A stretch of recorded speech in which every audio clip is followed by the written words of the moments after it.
Well, what's up, Wake? Man, you guys doing okay tonight? We're doing well? Right on. Okay, hey, if you got a Bible, we're kind of just getting in tonight. You can go ahead and turn to Matthew chapter 18. Matthew 18, we'll get there in just a second.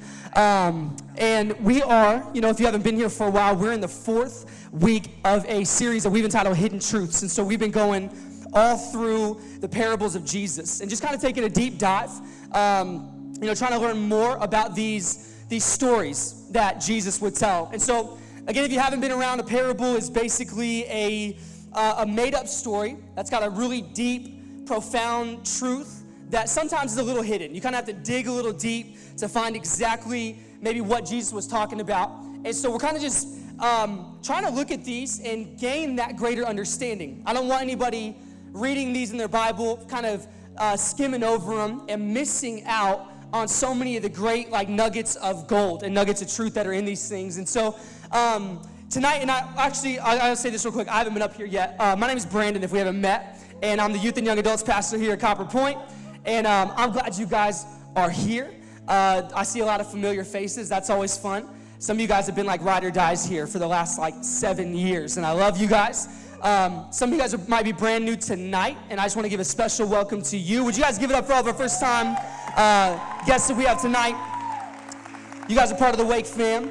So let me jump in. I'm going to read real quick from Matthew 18, and just a short portion. We'll read the rest of it kind of tonight as we go, and then I'll pray, and these beautiful keys that make me sound real spiritual will leave for just a little while. Matthew 18, it says this: Then Peter came to Jesus and asked, Lord, how many times shall I forgive my brother or sister who sins against me? Up to 7 times? No, not 7 times, Jesus replied, but 70 times 7. I want to add Colossians 3:13 just for a little bit of context tonight to add to this. It says, bear with each other and forgive one another. If any of you has a grievance against someone, forgive as the Lord forgave you. And I love that. It's saying forgive, present tense, and even going into the future, forgive consistently as God forgave you. Tonight, I want to bring you guys a message that I've entitled The Fullness of Forgiveness. The Fullness of Forgiveness. As you're writing that down, I'm going to go ahead and pray. God, we're just grateful to be here tonight at Wake on a Wednesday night. Lord, I ask that you would speak to us. God, if we're here tonight, we're supposed to be. You brought us here. We're not here by accident, but there's a reason. There's something specific that you have for each and every one of us, for all of our hearts. God, I pray that you would preach through your Spirit a unique sermon to everybody in here. Exactly what we need to hear that can affect our life exactly the way it needs to be. Lord, we love you. We honor you tonight. We pray this in Jesus' name. Amen. Hey, if you love Jesus, would you just make a little bit of noise tonight? All right. Okay, here's the deal. I just want to know real quick, do any of you guys have siblings? How many of you guys got siblings? Let me see your hand. Okay. I have 2 older brothers, and my older brother, Jonathan, I'm a little closer in age to him. He's only 2 years older, almost exactly 2 years older than I am, and that means that we grew up pretty close. And so, Jonathan and I, he was my best friend, but on a lot of occasions, he was also my worst enemy. Do you know this? I had a love-hate relationship with my brother. 50% of me loved him, would do anything for him. If somebody messed with him, I would want to mess them up, right? So 50% of me loved him. The other 50% of me was plotting ways to kill him and get away with it, right? That's how it goes with a lot of times with our siblings. We're like, okay, I love you, but I kind of want to kill you at the same time. And so we hung out all the time. With that, we also fought all the time. We were always fighting each other over video. Some of our biggest brawls were over video games, right? We fought, in the car. Did any of you guys do that thing where, you would draw the line down the middle of the seat? Did you guys do this? And you're like, we're cool.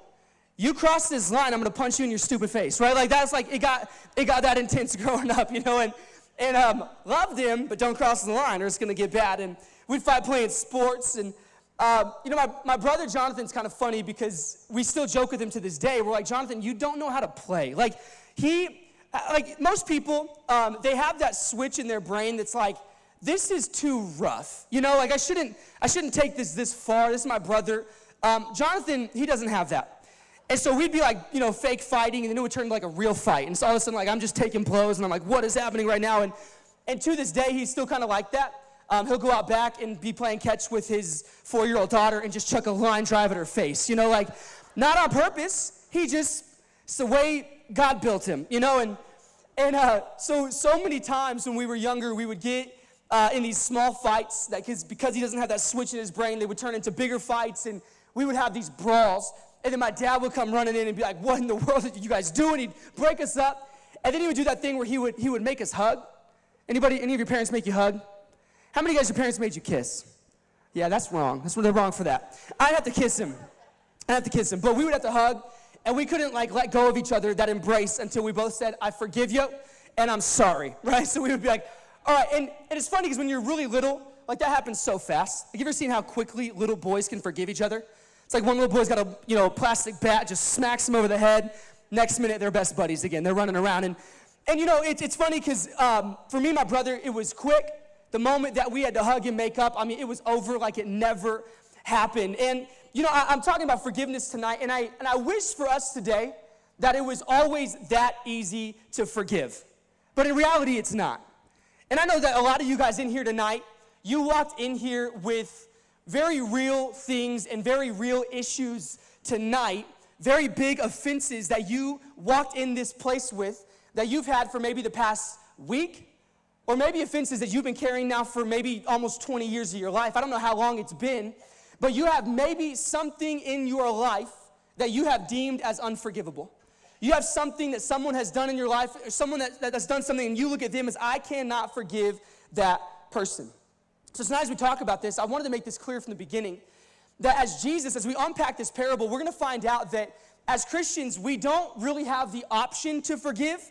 It is a mandate from Jesus that we forgive. We must forgive. We have to. And I also know that by even saying that up front in the beginning of this message, that we must forgive. We have to forgive the people who've hurt us. Some of you already in your mind, you're starting to think, but okay, well, here we go again. Some guy standing on stage telling me I've got to forgive somebody, but you have no idea what I've been through. And honestly, you're right. I don't know what you've been through. I don't know the hurts that you have in your past, but I know that Jesus does. And I know that Jesus is saying no matter how big or small the offense is, with his help and with an understanding we can gain tonight, there is no offense that we cannot forgive. Man, it doesn't matter how big or small. And so the big thing I need you to know, so I need some of you to not write this off from the very beginning, thinking he doesn't know and he's going to downplay my hurt. Tonight, I have no intention of downplaying anybody's hurt or anybody's pain.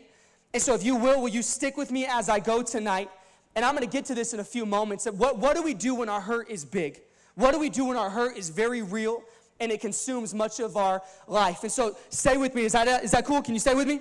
Okay, stick with me tonight and let's roll through this. And so I want to look tonight at more than how to forgive. Why? Why do we forgive? You are not going to find much, if anything, in the Bible that tells you how you should forgive. But you will find a lot in the Bible that tells you why you should forgive. It doesn't give you the how-to. The Bible shows you how to have the heart to forgive somebody. And so, getting back to Matthew 18, our passage, I'm going to reread what I read a moment ago. It said, Then Peter came to Jesus and he asked, Lord, how many times shall I forgive my brother or sister who sins against me? Up to 7 times? Now, how many of you would raise a hand and say that you've ever asked yourself that question? How many times do I need to forgive somebody? How many of you have ever kind of asked yourself, where is that line where I don't have to forgive somebody anymore? And so Peter comes up to Jesus and he goes, is the line at 7? Should I forgive somebody 7 times? And I think honestly that Peter approached Jesus in this moment when he asked this, and I think he felt pretty good about himself. He's like, I'm going to go impress Jesus and show him how graceful, how gracious of a person I am by offering to forgive somebody 7 times. And the reason that I know Peter probably thought this was a big deal is because 2,000 years ago, common practice was that you would forgive somebody 3 times. Okay? 3 times you would forgive them, and that would prove that you were somebody that was very forgiving and full of grace. So they sin against you the first time, forgive them. They sin against you the second time, forgive them. They sin against you the third time, forgive them. They sin against you the 4th time, cut them. You can go gangster on them at that point. Like, it doesn't matter. At that point, it's like, you know what? You blew it. You lost it. I don't have to forgive you anymore. And that was common practice taught by the rabbis. And so Peter comes up to Jesus and goes, so what if we forgive 7 times? We're the followers of Jesus. So, I mean, we got to go a little bit further. He's like, I'm going to double it, and I'm going to add one just for effect. You know, like 7 times. And the way that Jesus responds to Peter, for those that are listening, was literally crazy. Like, this was something that they had never heard before. And Jesus' response, he looks at him, he says, no, Peter, not 7 times, but 70 times 7. Some of you in your Bible, you're reading the word 77. I'll explain in a moment what all this means. And 70 times 7. So some of you math wizards in here, you're already writing down, okay, forgive 490 times. But at 491 is over. Like, you mess with me 491 times, we're not friends anymore. You know, and one of the things you really have to know is that Jesus is not giving you a number here. He's not going, guys, not 7, but like literally 490. Because who's going to keep track? Some of you are OCD enough that you would. You would actually tally out 490. He's not actually getting at a specific number. See, if you go back all the way to the Greek that the Bible was written in, this idea of 77 times that you read in some versions, or 7 times 70 times 7, it was actually not really a number as much as it was an expression. This was an expression that literally meant countless times. So now go back to the question. He says, how many? 7? And Jesus says, no, Peter, don't forgive 7 times, but forgive a countless number of times. And Jesus is upping the standard, and he's saying, the people who follow me, they do not keep track of the offenses of others. The people who follow me are people of grace, and they extend it as often as they possibly can. We forgive, and then we keep on forgiving. You know, I look at Paul in 1 Corinthians 13. This is kind of known as like the love chapter. You know, we'll read it at a lot of weddings, and a lot of you know it. And you could tell that Paul was kind of moved by this teaching of Jesus, because he writes in 1 Corinthians 13 about love, and he says love is it's patient, it's kind, doesn't envy, it doesn't boast. And in verse 5 he says this, he says, love keeps no record of wrongs. And we're not just talking about romantic love. This is love of a neighbor. This is love for, you know, people at school that you don't know or barely know. This is love for coworkers, which might be really difficult, right? This is any type of love. He said it doesn't keep record of wrongs. And the hard part about this is that some of you are really good and really gifted at keeping score when it comes to the people that have wronged you in your life. And if that's you, if you know that, I just want to give a quick sidestep in this message and caution you. That is something that I would work on and get fixed before I ever decided to get married to somebody. Because if you're going to keep record, that's the kind of thing that causes a marriage to not last and stay together. If I'm going to keep score, if I'm going to go all the way to 491, you're going to have to forgive more than 491 times if you decide to get married. Do you know that? Especially you ladies in here. You're going to have to forgive a lot. And so Jesus, his response is showing us really that if we're asking the question, how many times should I have to forgive, we have yet to fully understand the immensity of the grace of God. We don't know the vastness of the grace of God if we're even asking the question, how many times until I can stop forgiving this person? Now, what I find really funny is that Jesus, he answers the question, says, no, don't count how much you forgive, just keep forgiving. But I think he's looking at Peter, and I imagine that Peter has a little bit of this like glazed over, like eyes glossed over kind of look in his eyes, because Jesus doesn't just stop there. He begins to tell a story. He can tell Peter, you're not understanding what I'm saying. And so this is where Jesus jumps into his parable, and this is what Jesus says in Matthew 18, starting in verse 23. He starts his story, and he says, therefore, the kingdom of heaven is like a king who wanted to settle accounts with his servants. As he began the settlement, a man who owed him 10,000 bags of gold was brought to him. Now, the moment Jesus begins this parable and gives this amount of money, 10,000 bags of gold or 10,000 talents in some of the versions that you're reading, everyone listening would have become aware in that moment that this is a parable. This is a made-up story. Because this is a massive, massive amount of money. In today's standards, I was reading this earlier this week, in today's standards, this amount of money would equate to probably over $10 billion. So he goes, there's this guy, Jesus just throwing out these random numbers. He's like, there's this guy, and he owed a king like a squillion bucks. You know, like, so he just rolls with this like idea. He just throws out this massive number. And so everybody begins to lean in. They're like, okay, he's telling a parable. We got to lock in. Otherwise, we're going to miss it. Owes him a ton of money. Verse 25 says, since he was not able to pay, obviously, the master ordered that he and his wife and his children and all that he had be sold to repay the debt. At this, the servant fell on his knees before him. He said, be patient with me, and I will pay back everything. He says, he falls to his knees. He's about to be thrown in prison. And he says, and he looks at him, he says, if you'll just be patient with me, I will pay you back everything that I owe you. The problem with this is that 1 talent was a massive sum of money. 1 talent was equivalent to 20 years' wages. This guy owes 10,000 of them. This man would have had to work for 200,000 years to pay off this debt. Are you beginning to get the picture here? Jesus is trying to show that this guy owed a debt that could not and would not ever be paid back to this king. It was an insurmountable debt in front of him. And then as we continue reading, something unexpected and completely irrational happens. It says this in verse 27. It says, the servant's master, he took pity on him, and he canceled the debt, and he let him go. Now, I don't know about you, like, I'm cool if somebody owes me $5 and I'm feeling real generous. I'm like, you know what?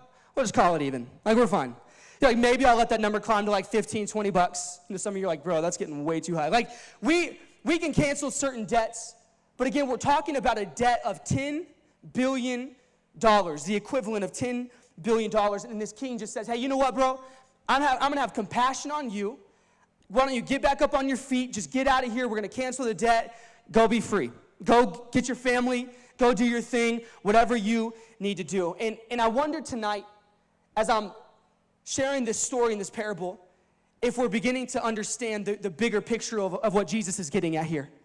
Because in Scripture, the Bible tells us that our sin is a debt. This is not a story about a servant. This is a story about me, and it's a story about you. See, the Bible says that our sin is a debt, and it is a debt so big that we have zero hope of ever paying it back to God. The debt of sin that we accumulate. Matthew chapter 6, verse 12, in the middle of the Lord's Supper, or in the middle of the Lord's Prayer, I might be hungry. And so he says, and forgive us, you guys know this, forgive us our debts as we have also forgiven our debtors. Forgive us our trespasses, forgive us our sins. Sins in Scripture are equated to a debt, and Romans says that all of us have sinned. So now you begin to realize that, okay, if I've sinned, then I have a debt that I have accrued against God. But then I think human nature is we always want to like compare, and we want to know, well, how does my debt of sin compare to somebody else's debt of sin, right? We do this all the time. Like, you're like, well, okay, yeah, I did some terrible things, but like at least I'm not that guy. You know, like, and we think like that. We think like, okay, on a scale of Mother Teresa to Hitler, like, where do I lie? And as long as you lean on like this side of the scale, you're like, I'm good. You know, we're doing okay. You know, the crazy thing is the Bible actually makes it really clear that whether you've sinned once or 1,000,000 times, your debt of sin is the same as anybody else who's ever sinned. Right? Because it's not about how many times you've sinned. It's the second you sin, we're separated from God. The debt is there. We don't have hope of ever paying that debt. We don't even have the right kind of money to pay that debt. And because of that, we are now on a path and on a track away from God, and where we will spend eternity separated from Him. That's the story of the Bible before Jesus steps into the equation. Our debt of sin was so big that it cost Jesus His life. The payment was nothing we could pay. It was what Jesus did while He hung on the cross. And here's the crazy part. Now we see in Scripture that if we come to God through Jesus, and we get to the Father, we confess our sins, we declare Jesus Christ as Lord, God says that He will be faithful to cancel the debt of sin that you have accrued in your life. Just cancels it. He says, all of that, everything in your life, I will get rid of it in a moment. And I go back to the people listening to this parable, and I think they must have been thinking, this is one of the craziest, most ridiculous stories I've ever heard. This guy owed that much money, and the guy just forgives it. And there's a point to this because this story is a picture of the gospel, and the gospel is one of the craziest, most ridiculous stories that's ever been told. That the gospel is a story of a bunch of us that don't deserve anything good. We get everything good because of what Jesus did. He literally took the worst trade in the history of the universe and said, I will trade you my goodness and my righteousness and my standing with God, and I will take all of your junk, and I will take all of your sin, and I will take that debt on to myself. And he says, I'll trade it. So the story of the gospel is honestly kind of ridiculous. And so when people have a hard time believing that Jesus would just die for them and God would just forgive them, I understand that. Because it doesn't make sense. It's not fair. But I say this all the time. When it comes to the things of God, we do not want what is fair.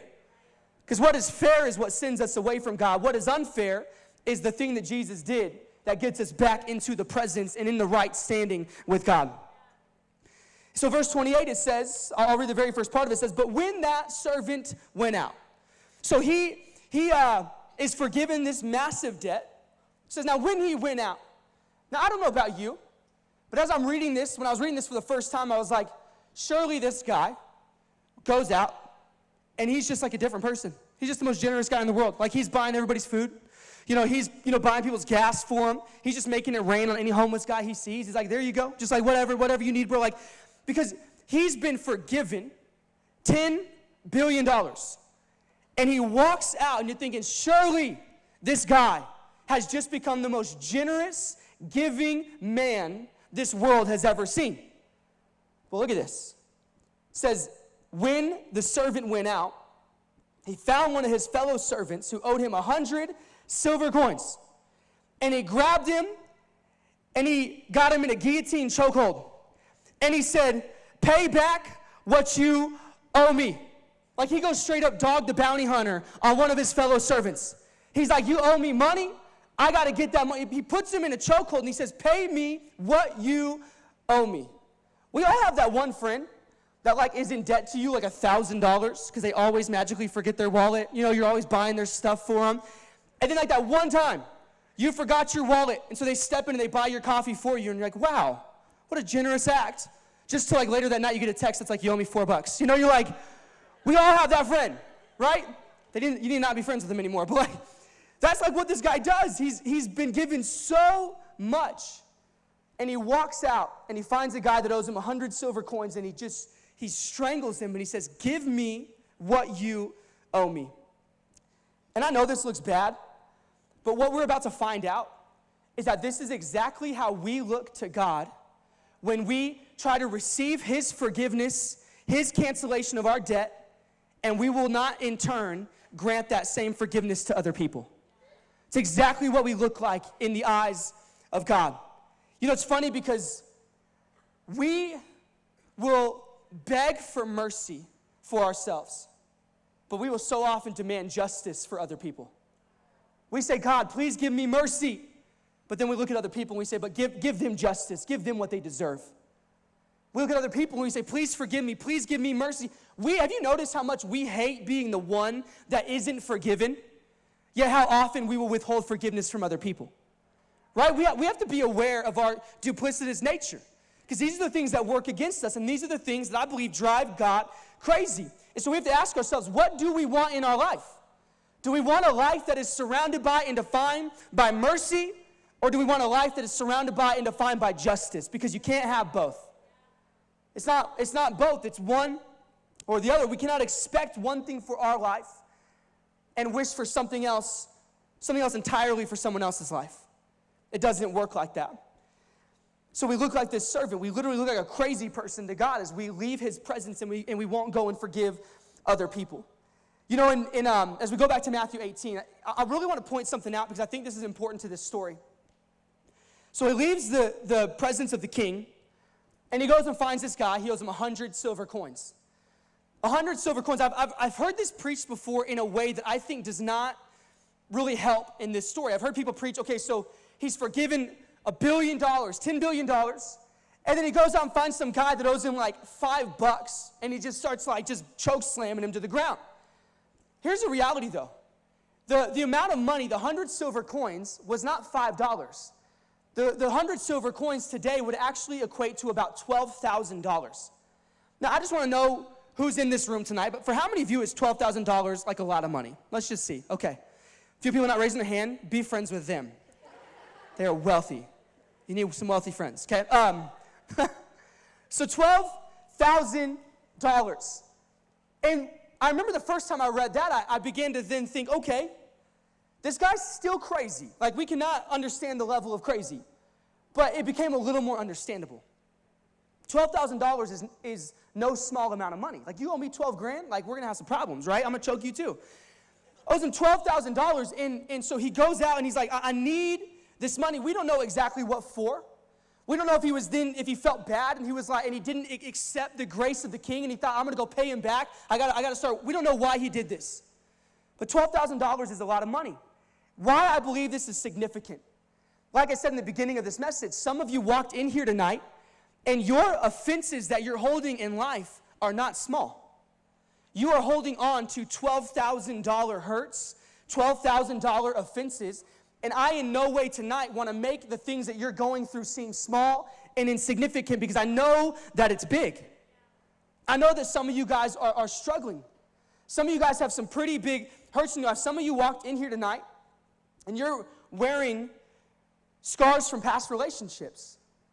Some of you guys are wearing scars from physical abuse in your life. Some of you guys have been through sexual abuse. Some of you guys know what it feels like to be abandoned by a parent. Some of you know the feeling of being betrayed by a best friend. None of those things are small things, and that's what I think a lot of you guys in here tonight have walked in with. And myself and Jesus included understand that. I know that what you're dealing with is big, but here's the point. $12,000 is a lot of money. But in light of $10 billion, when you look at the vastness of what you have been forgiven, it begins to look a little bit smaller. It doesn't make it smaller. It doesn't change the amount of money. It doesn't change the size of the hurt. But it makes it appear smaller as we look to what we've been forgiven, as we look to the grace of God. The past transgressions of other people begin to look smaller in light of what we've been forgiven of. And that's the point. He's saying, guys, I have forgiven so much in your life. I have not just forgiven the sins that you've committed, but every person in humanity, those who will embrace me and accept me, I died for the forgiveness of their sins. And I think when we live with an awareness of how much we've been forgiven and the fact that it cost Jesus his life, we become a lot more likely to let our offenses go. We become a lot more likely to say, I will begin the process of attempting to forgive somebody. Verse 29, he says, as we move on, it says, his fellow servant fell to his knees and he begged him. He said, be patient with me, I will pay you back. Now that the similar scene with the roles have flipped. He's sitting there now and it's like, he was once the one on his knees begging for mercy, and now he's standing over his fellow servant who's now begging for mercy. So again, we're thinking maybe he'll snap back to his senses and he'll forgive this guy. Look what happens. It says he refused, and instead he went off and had the man thrown into prison until he could pay the debt. Until he could pay the debt. You know, I think some of us, we think that when we don't forgive someone, that somehow we have them all locked up. You know, like, if I don't forgive them, it's going to make them miserable, right? Like, I can't let them go. I can't release that person, right? So we think that we have locked people away when we don't forgive them. I heard a quote one time, though, and this kind of revolutionized the way I think about this. Forgiveness is setting a prisoner free and realizing that prisoner was you. The whole time you thought, I have them locked up, but because you're not forgiving, you're the one who's locked up. So let's say you had an ex-boyfriend who cheated on you, and you haven't forgiven them. And so they're out like living their life, like they've moved on. It's a year later, they're doing fine. And you're in your house sitting in the dark on your couch on Instagram trying to track where they are by looking at like their posts and tagging stuff and looking at other people, and you got like, you know, yarn in your room, like attaching things, like who are they hanging out with? And in that moment, let me ask this. Who's the prisoner? You are. They're fine. They don't even know that you're upset. They don't know that they're in your prison, you know? You're like messaging them like, how dare you? They're like, what are you talking about? Like, I have moved on. Guys, when we don't forgive, we're the one that's locked up in our own mind and in our own emotions. We've got to forgive other people, and it lets us out of the prison. Verses 31 through 33, it says, when the other servants saw what had happened, they were outraged, and they went and told their master everything that had happened. Then the master called that servant in. He said, you wicked servant. He said, I canceled all that debt of yours because you begged me to. You begged me to.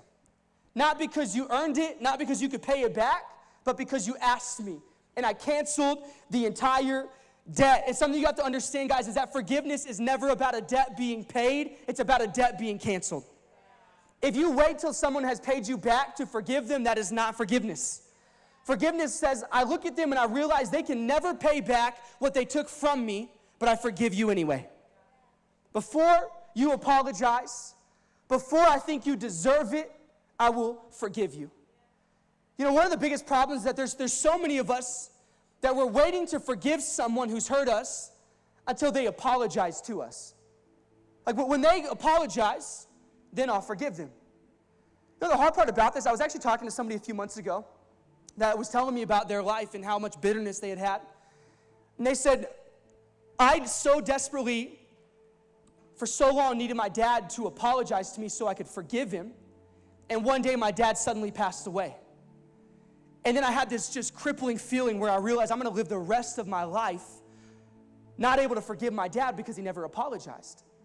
And that was where I got to sit down with somebody and look him in the eye and say, look, your dad obviously now is not going to be able to come back and make things right and apologize, but forgiveness does not have to be on the other side of an apology. Actually, usually forgiveness is on the front end of an apology. Be the kind of person that says, when I'm offended or hurt, I don't have to wait a month, I don't have to wait a week, I don't have to wait till they reach out, but I have so much of the grace of God running through me that the moment they hurt me, I can already forgive. The moment they offend me, I can already forgive that person. When I think about forgiveness, I always think of it like this. The ball is not in their court. The ball is in your court. Every time you're the one that gets to say, I'm going to make the first move, and I'm going to make things right. I'm going to forgive. Now, so I'm going to add a few disclaimers just because I think that there's a lot of people that don't fully understand what forgiveness is, and that's why we don't forgive. Because we think that when we forgive somebody, that basically we're letting them off the hook. We believe that when we forgive somebody, we're letting them win. And we feel like by forgiving them, I'm letting them back into my life. Can I tell you, you can forgive somebody that you never talk to again your whole life. You don't have to let them back in. Somebody who hurts you badly and loses all of your trust, forgive them, but don't give them your new phone number. Right? You don't have to get completely reconciled to them. Reconciliation takes both sides. You cannot reconcile things on your own. Paul writes about this in Romans. He says you cannot bring reconciliation on one side. It takes both. But forgiveness only takes one side. Forgiveness is you just saying, I don't need anything from you. I don't need an apology. This isn't letting you off the hook. You got to understand, God says this, guys. He says, vengeance is mine. He says, let me deal with the wicked things that people do. I'll handle it. It's not your business. It's not what you need to do. You just forgive and trust that I have all of this taken care of. The last part of this in verse 33, the last part that I'm going to read says this, shouldn't you, he looks at the servant, he brings him in, calls him a wicked servant. He says, shouldn't you have had mercy on your fellow servant just as I had on you? And tonight, this is what I mean when I talk about the fullness of forgiveness. You have not experienced the fullness of forgiveness by simply receiving the forgiveness of God. You know the fullness of forgiveness when you receive the forgiveness of God and you walk out and you give the forgiveness of God. That's what brings it full circle. God never intended it for you just to come to you and stop with you. He intended it to come to you so you could turn and you could give it and you could grant it to anybody and everybody you come across. Anybody you let in close, you're going to have to forgive. That's the fullness. Yet the problem is that so many of us were saying, I have received the grace of God. I'm good with God, but I'm not good with people. I don't think that we can be people that say, I'm cool with God, but I'm in constant conflict with people. It doesn't work like that. I think that more than we realize, Our relationship with people, our horizontal relationships, are a great indicator of our vertical relationship with God. In 1 John chapter 4, John, he basically says, how can you claim to love a God you can't see when you can't even love people that you can see? And he says the way that you love people will prove that you love God. And the amount of grace that you extend to people will prove that you have spent time with God and you have actually received his grace. The issue is this. Some of you feel like you don't have grace to give. You're like, I am a hard-hearted, bitter person, and I can't forgive. Everything we read in Scripture would say this. Now, hear exactly what I'm saying. Not necessarily that you haven't been forgiven, but if you can't forgive, what the Bible would conclude is that maybe you haven't fully received. So if you're having trouble forgiving, maybe stop focusing on that issue and trying to forgive that person. And what if you just drew back to God for a little while, for a season, say, God, I obviously need to just experience more of you and more of your grace so you can fill me up. So my overflow is not bitterness, but my overflow is gracefulness. My overflow is mercy. My overflow is giving the good things of God to anybody and everybody that I can. I just don't think that God ever intended for a Christian to be a bitter person. Guys, we have to handle these things as quickly as we can. The Bible refers to this thing called a root of bitterness. That if you allow an offense to get in you and it sticks with you for a while, it's like a seed of offense. If it'll plant in here, it will begin to grow into a root. It will put its roots down, and that root of bitterness, guess what it has inside of it? It has the potential to become a tree. And that tree can then produce more fruit and more seed of bitterness and hatred and unforgiveness. And it can just start with one thing.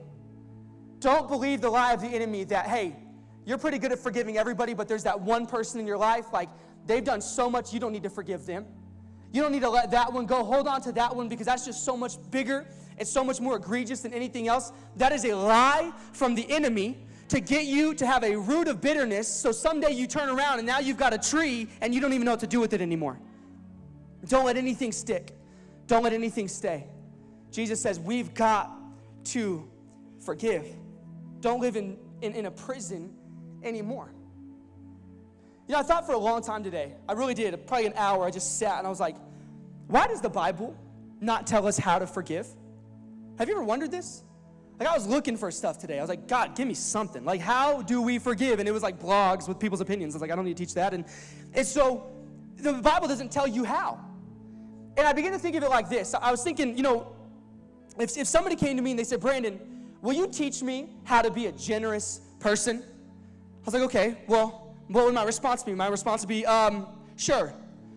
Go to the ATM, pull out some money, and just find some people to give it to. Right? Like, that's how I would teach you to be generous. That's the how-to. And I began to realize pretty quickly that you can't teach someone how to be generous, but what you can do is you can show somebody, you can say, hey, you have more than you think you do.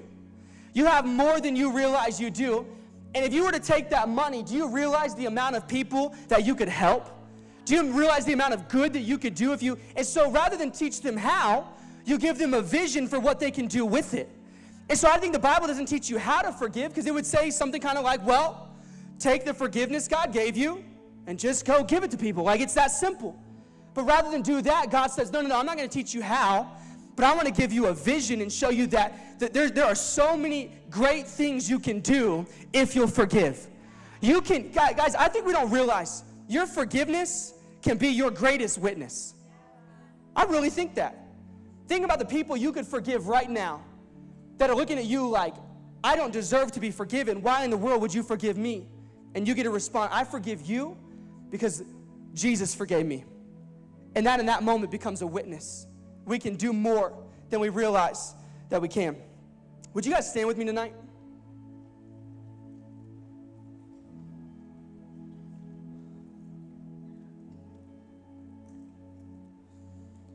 You know, I have people ask me sometimes that question, the same one I was asking about. I mean, how do I forgive? And Here's the one thing I can offer you. One thing. If there's somebody in your life and you're feeling like, I can't let this thing go, what I would tell you to do is pray for that person. People write that off real quick. They're like, that's stupid. Like, whatever. Like, no, for real. Last story I want to tell you, I had a girl at Wake years ago now. I think we were still meeting in the other auditorium, and she came and she said, Brandon, she was very just blunt, and she was like, I hate my ex-husband. She's like, I hate him, and I cannot get over this. So I kind of dug a little bit, and I said, well, tell me about the situation. She kind of told me, and then I kind of began to realize that she talks really badly about him. Then I began to realize that she has friends that talk really badly about him all the time. And so it's just always in here. It's just always stuck in there. And I looked at her and I said, I'm going to tell you to do something that you're not going to want to do. It's something that you probably won't believe me, but if you'll do it, I promise you it'll change your life. She's like, what? I said, pray for him. I said, number one, stop talking bad about him. Number two, pray for him. She was like, and I could see in her eyes, she's like, I don't know. And I was like, no, for real. For 2 weeks, don't say a bad word about him. Tell your friends, hey, just for 2 weeks, can we just not? And pray for him every day. And I could see in her eyes, I was like, I knew what she was going to pray. She's going to pray, like, God, I pray that you kill him. And I was like, no, don't do that. Pray. I said, here's going to be the hardest prayer that you're going to pray. Say, God, bless him. Oh, God, I don't want it, but bless him. Please. God, reveal yourself to him.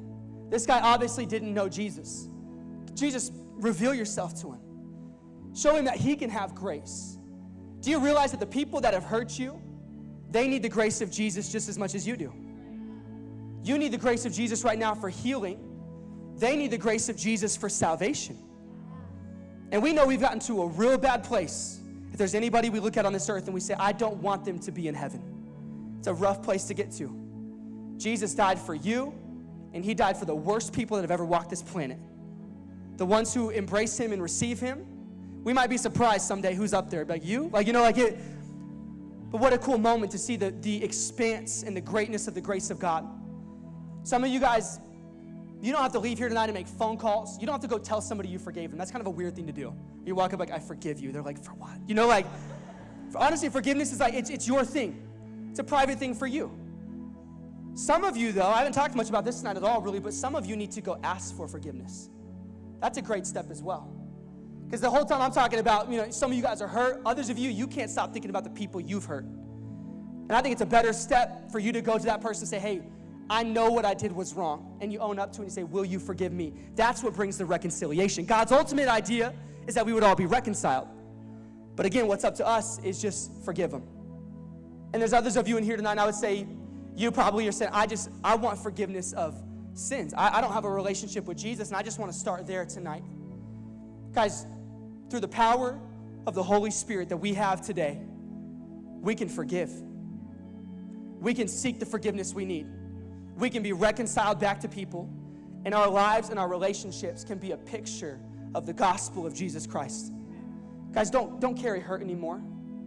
Don't carry it another day. You don't need to.